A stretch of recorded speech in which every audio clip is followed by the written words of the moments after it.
9 months after the Dallas County District Attorney launched a voter fraud investigation, the Dallas County Election Supervisor is seeing more suspicious activity.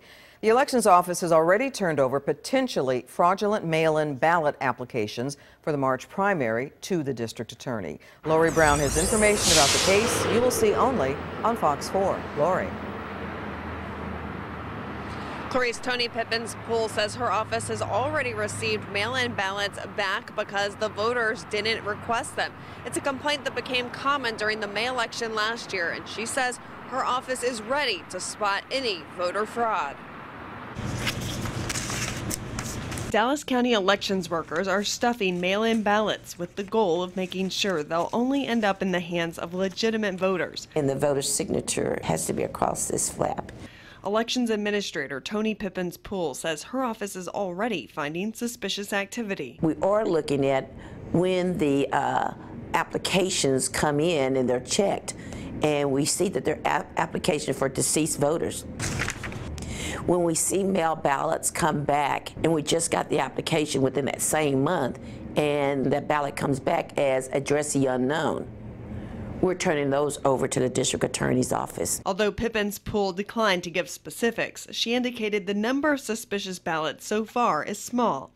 But with the March primaries less than a month away, the DA's office is still working on a large-scale voter fraud investigation from last May's elections.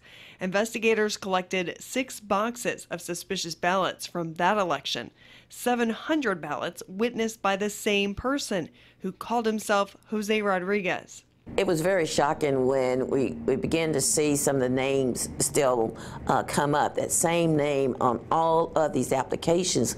The law says that this person, we have to have a name and address. So when we start looking for this person with a name and address, the name didn't exist, nor did the address exist. So that's where it was real shocking that we had never had that before. One woman took a picture of the suspect's ID while he was canvassing door to door. That led to the indictment and arrest of Miguel Hernandez. He is currently out on bond. Know your rights as a voter.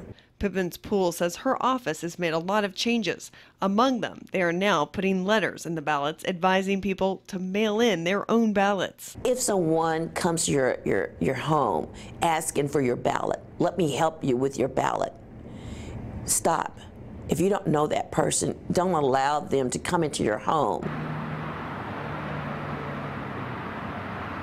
Tomorrow morning, the District Attorney's Office will be asking a judge to allow the DA to sequester all suspicious ballots. That means setting those ballots aside so that they can be reviewed. We will be in court for tomorrow's hearing, and we expect a ruling to be issued rather quickly.